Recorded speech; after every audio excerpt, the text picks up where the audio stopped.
Hello बच्चों, कैसे हैं आप सभी लोग। और सभी बच्चों को नीट की फिजिक्स से, नीट के अंदर आने वाली भौतिक विज्ञान से बहुत ज्यादा डर लगता है। और आज मैं आपको बताने वाला हूं प्यारे बाल को, अगर आपने जो मैं बता रहा हूं भौतिक विज्ञान को ऐसे पढ़ लिया जैसे मैं आपको समझाने जा रहा हूं, तो आपको आज के बाद से कभी भौतिक विज्ञान से डर नहीं लगेगा, बल्कि आपको समझ में आएगा कि भौतिक विज्ञान को पढ़ना कैसे है, कौन से चैप्टर पे ज्यादा फोकस करने की जरूरत है और कौन से चैप्टर पे कम फोकस करने की जरूरत है। बेटा आइए हम बात करते हैं भौतिक विज्ञान को। अगर आपने ऐसे पढ़ लिया तो कभी डर नहीं लगेगा। मतलब हम सभी बच्चे भौतिक विज्ञान से बहुत डर जाते हैं, जनरली बायोलॉजी के बच्चे। बेटा बायोलॉजी के बच्चे भौतिक विज्ञान से पढ़ते समय इतना डरते हैं कि कई बार वो किताबों को पढ़ते पढ़ते यूं सिर दर्द करने लग जाता है, बालों को नोचने लग जाते हैं, बालों को खींच देते हैं, बोलते हैं कि भौतिक विज्ञान के क्वेश्चन सॉल्व नहीं होते।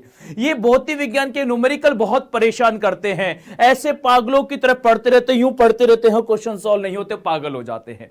बिल्कुल डरने की जरूरत नहीं है बेटा। आज मैं आपको बताने वाला हूं आखिरकार भौतिक विज्ञान को कितने भागों में बांटा है, पहले यह जानो बेटा। क्योंकि हम लगातार केवल पढ़ते जा रहे हैं, पढ़ते जा रहे हैं, पढ़ते जा रहे हैं।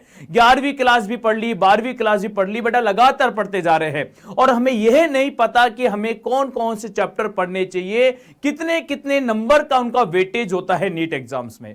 यह जानना हमारे लिए बहुत ज्यादा जरूरी है बेटा। तो सबसे पहले हम जानते हैं कि नीट एग्जाम्स को क्रैक करने के लिए आपको कितने नंबर की जरूरत है नीट एग्जाम में। क्योंकि हमें कोई साइंटिस्ट नहीं बनना, हमें कोई फिजिक्स का वैज्ञानिक नहीं बनना, हमारा उद्देश्य केवल है नीट एग्जाम को क्रैक करना। तो नीट एग्जाम को क्रैक करने के लिए हमें यह पता होना जरूरी है कि हमें फिजिक्स में कितने नंबर लेकर के आने हैं बेटा।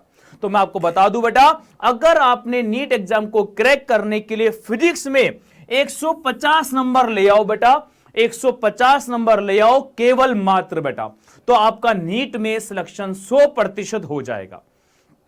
केवल नीट में 150 नंबर लाने की जरूरत है।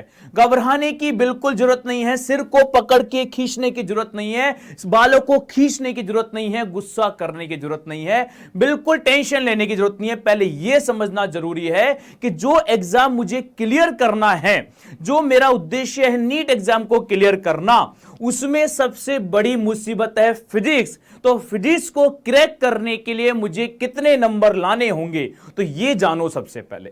तो मैं आपको बताता हूं, नीट एग्जाम को क्रैक करने के लिए आपको कम से कम फिजिक्स में 150 नंबर लाने की जरूरत है। आप जैसे ही फिजिक्स में 150 नंबर का टारगेट पूरा कर लोगे, आपका काम हो जाएगा, फिर आपको घबराने की जरूरत नहीं है। तो अब यह मालूम चल गया हम सभी को कि नीट एग्जाम को अगर फोड़ना है, नीट एग्जाम को क्रैक करना है, तो फिजिक्स में 150 नंबर की जरूरत है। तो अब यह जानना जरूरी है कि कौन कौन से चैप्टर को पढ़ने से हमारे एग्जाम में 150 नंबर आ सकते हैं। आइए मैं बताता हूं कि सबसे पहले यह जानो कि भौतिक विज्ञान को कितने भागों में बांटा जा सकता है, मतलब कौन कौन से सब्जेक्ट में बांट सकते हैं। तो आपके पास दो तरीके की फिजिक्स आपने पढ़ी है अभी तक। एक 11वीं क्लास में फिजिक्स आपने पढ़ ली और एक आपने 12वीं क्लास की फिजिक्स आपने पढ़ ली या पढ़ रहे हैं बेटा। 11वीं क्लास की फिजिक्स में अगर आपने ध्यान दिया हो तो 11वीं क्लास की फिजिक्स को केवल 4 भागों में बांटा जा सकता है, केवल और केवल 4 भागों में बांटा जा सकता है। अब आपके मन में प्रश्न होगा सर वो 4 भाग कौन कौन से हैं। पहला भाग है बेटा मैकेनिक्स, जिसे हम यांत्रिकी बोलते हैं, जिसे हम यांत्रिकी बोलते हैं। दूसरा भाग है इसका हीट, जिसे हम ऊष्मा बोलते हैं। और तीसरा भाग है बेटा वेव्स, जिसे हम तरंगे बोलते हैं। और इसका चौथा भाग है बेटा फ्लूइड, जिसे हम तरल यांत्रिकी बोलते हैं। ये 4 भागों में 11वीं की फिजिक्स को बांटा जा सकता है। मैकेनिक्स यानी कि यांत्रिकी, इसमें कौन कौन से विषय आते हैं, इसमें कौन कौन से चैप्टर आते हैं, तो मैं आपको बताता हूं बेटा।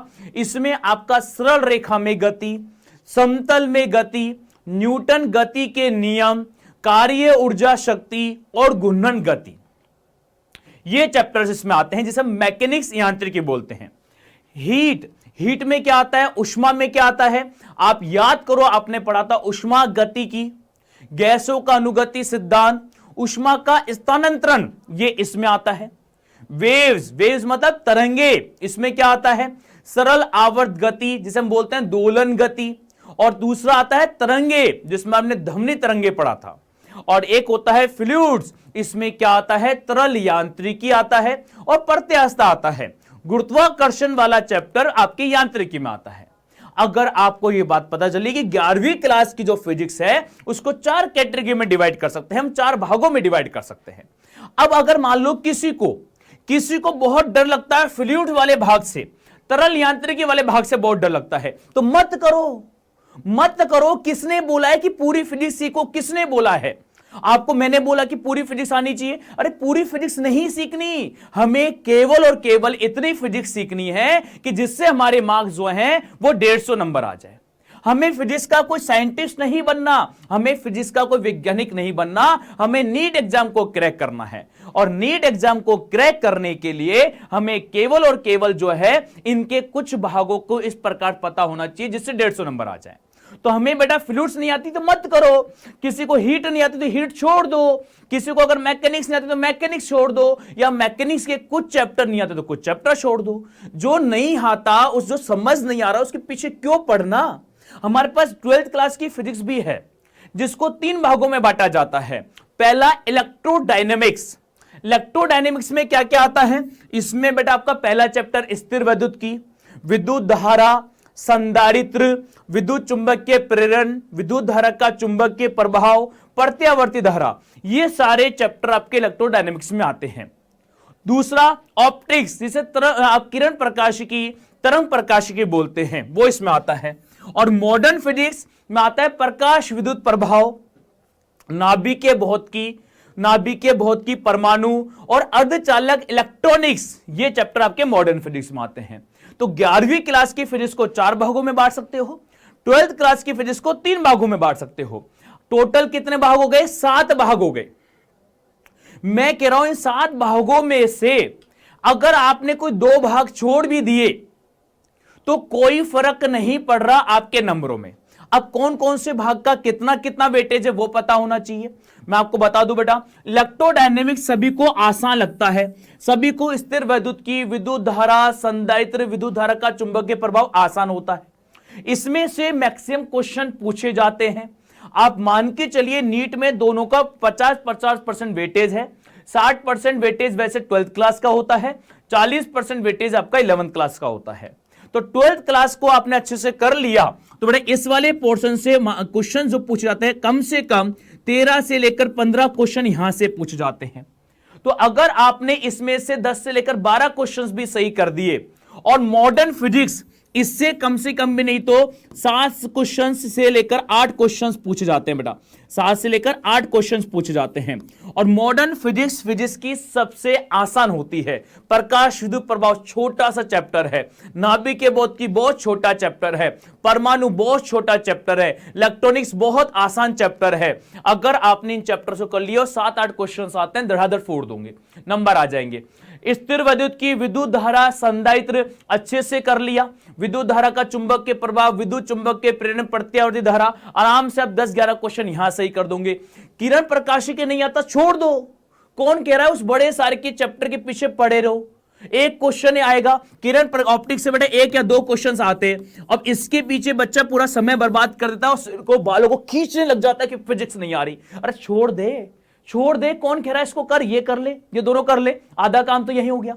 यहां पर आ जा, यहां पर हीट उष्मा वाला, इसमें से 4 से लेकर 5 क्वेश्चंस आते हैं, 5 क्वेश्चंस कम से कम आते हैं। सबसे आसान होता है, केवल 3 चैप्टर करने होते हैं, गैसों का अनुगति सिद्धांत, उष्मा गति की और उष्मा का स्थानांतरण, 5 क्वेश्चंस हो जाएंगे।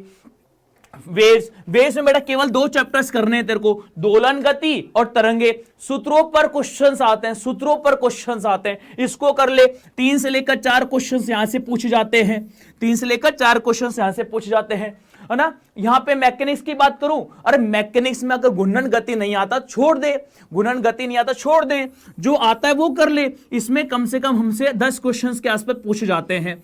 10 में से मैं कह रहा हूं 8 क्वेश्चन भी कर आया, 7 क्वेश्चंस भी कर आया, कम हो जाएगा। तो हमें कौन कह रहा है कि पूरी फिजिक्स हमें आनी चाहिए? कौन कह रहा है? मैं तो नहीं कह रहा। हमें अगर इसकी 60-70% पे फिजिक्स आती है तो हम नीट को क्रैक कर देंगे। हमारे जो 150 नंबर हमें लाने हैं वो हम 150 नंबर ला सकते हैं। तो प्यारे बच्चों, जैसा कि मैंने आपको बताया कि हमारी फिजिक्स में को दो भागों में हम बांट सकते हैं, 11वीं की फिजिक्स और 12वीं की। उसमें से कुछ चैप्टर्स मैंने आपको बताए, आप कुछ पोर्शन छोड़ सकते हो, कुछ पोर्शन डिसाइड कर सकते हो। ये आपको डिसाइड करना होगा कि आपको कौन से चैप्टर बहुत आसान लगते हैं, कौन से चैप्टर आपको डिफिकल्ट लगते हैं। जो आसान लगते हैं, जिसको आप अच्छे से समझ पाते हो, उन चैप्टर्स को पकड़ लो और उसको पढ़ते चले जाओ। ठीक है, जो डिफिकल्ट लगते हैं, बिल्कुल समझ नहीं आते हैं, आप उनको छोड़ दो। सारे चैप्टर्स करने की हमें जरूरत नहीं है। फिर भी आप मुझे अपने कमेंट चैट बॉक्स में लिख करके आप मुझे बताइएगा जरूर कि आपको इस वीडियो से, इस क्लास से, इस सेशन से कितना फायदा हुआ, आपका कॉन्फिडेंस बढ़ा कि नहीं बढ़ा।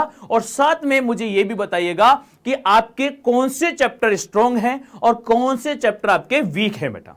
ओके प्यारे बच्चों, थैंक यू।